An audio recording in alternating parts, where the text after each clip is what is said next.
స్నేహితులంటే బైక్లపై షికార్లు, పార్టీలు, పబ్బులు అంటూ అల్లరి చిల్లరగా తిరగడం నేటి సమాజంలో చూస్తున్నాం.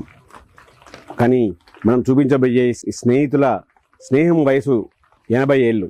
8-10 వయసులను ఒకరిని విడిచి ఒకరు ఉండకుండా ఇప్పటికీ తమ కాళ్ళపై నిలబడుతూ వ్యవసాయ పనుల్లో హుషారుగా యువకులకు ధీటుగా ఉంటున్న ఈ ఇద్దరు స్నేహితులను ఈరోజు మీకు పరిచయం చేయబోతున్నాం. ఆ స్నేహితులే పెన్పాడు మండలం నారాయణగూడెం గ్రామానికి చెందిన పోరెడ్డి వెంకటరెడ్డి, నిమ్మల రాములు. వాళ్ళతో మనం మాట్లాడే ప్రయత్నం చేద్దాం. వారి స్నేహం గురించి వారి మాటల్లోనే వాళ్ళ స్నేహంలో వారి అనుభవాలు ఇవన్నీ కూడా వాళ్ళతో మాట్లాడి తెలుసుకుందాం. చెప్పండి తాతగారు, నమస్కారం. ఏ సంగతి ఇంత వయసులో హుషారు గుర్రు, ఏంది కారణం మీది హుషారుకు? సరదా సంతోషం నాన్న. ఇప్పుడు నాని ఇప్పుడు ఉన్న ఇంత భూమి కొడుకు చేతిలో పెట్టినా నాకేమీ లే. ఎన్ని ఎకరాలు ఉంది తాత మీకు? 6 ఎకరాలు విన్నాను. మంచిగా సంపాదించడం. రాముల తాత నీకెంత ఉందే? నాయన నాది 100 కూడా మొదలు మాసారం దగ్గర 100 కూడా అత్తగారికి వచ్చిన వచ్చి ఇక మా మీద కొన్నాళ్ళు నుండి ఏర్పడ్డ అటు తిప్పలపడి 3 ఎకరాలు సంపాదించిన. ఎంత ఉంటుంది మీ వయసు ఇప్పుడు? 80కి ఉంది. ఇద్దరు 80. ఎప్పటి నుంచి నడుస్తుంది మీ దోస్తం స్నేహితం? మొదటి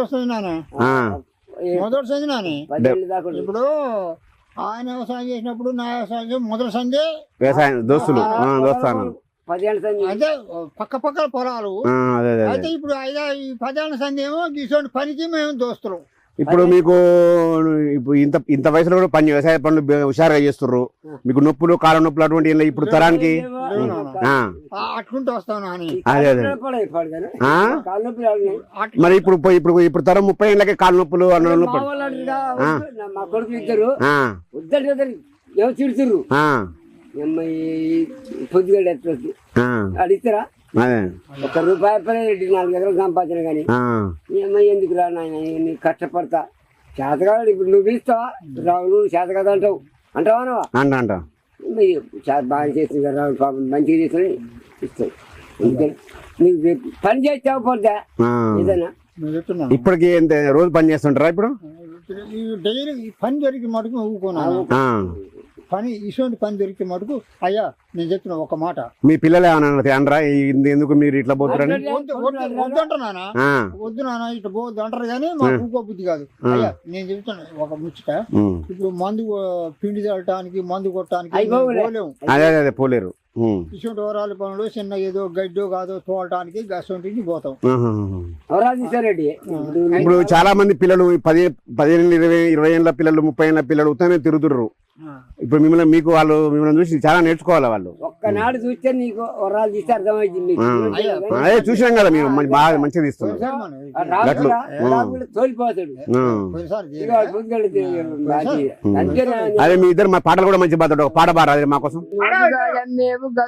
అని చెప్పు పిల్లోడా మంచి గాజులు ఇంటే వెయ్యి కుర్రోడా. మంచి గాజులకేమి సంచిలో ఉన్నాయి బెదవాడ, గుంటూరు, కలకత్తా, బొంబాయి పట్టణంల గాజులే ఓ పిల్ల మంచి పొట్టాలకున్నాయే సోకిల్లా. పట్టణంల గాజులు పనికి రావబ్బాయి, పల్లెటూరి పిల్ల గాజులే కావాలి. ఒట్టి బేరం గాజు పిల్లోడా మంచి గట్టి గాజులు ఈ కుర్రోడా. గట్టి గాజులను గమనించి అడిగావు, పట్టు పట్టిందంటే చిట్టదే అమ్మాయి పష్టాసి ఉంటే ఓ పిల్ల. చెయ్యి పాట మట్టియే వేసోకిల్లా. చెయ్యి గాజు వారి చేతిలో పెట్టింది, చెయ్యి పట్టుకుండు శాత పట్టుకుండు.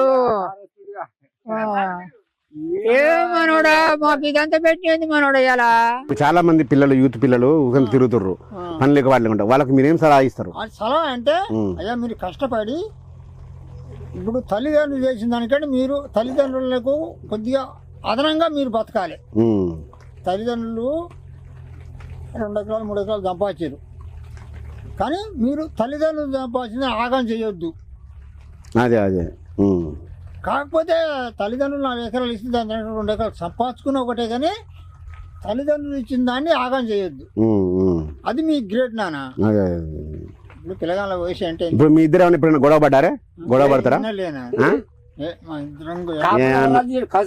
ఒకరిపై ఒకరికి ఉన్న నమ్మకము, నిజాయితీనే మా ఇంతకాలం స్నేహానికి అర్థం పడుతుందని కూడా ఇద్దరు కూడా చెబుతున్నారు. అదేవిధంగా ఖాళీగా తిరుగుతున్న నేటి యువతరానికి వీళ్ళు కూడా ఒక సలహా ఇస్తున్నారు. ఖచ్చితంగా కష్టపడాలి. కష్టపడి తల్లిదండ్రులు ఒక మంచి పేరు తేవాలని కూడా వీళ్ళు ఇద్దరు చెబుతున్న పరిస్థితి కనబడతా ఉంది. మొత్తంగా వీళ్ళ ఫ్రెండ్షిప్ చూస్తుంటే మాకు ఒక ఈర్ష్య అయితే కలుగుతూ ఉంది. ఇంత 80 ఏళ్ళ వయసులోనూ ఇద్దరు కూడా హుషారుగా ఇద్దరికి ఒకరికొకరు కలిసిమెట్టుగా కలిసికట్టుగా పనిచేసుకుంటూ తమకంటూ కొంత ఆర్థికంగా వెనక పోగేసుకుంటున్నారు. వీరి స్నేహం ప్రస్తుత యువతరానికి ఆదర్శంగా ఉండాలని ఆశిద్దాం.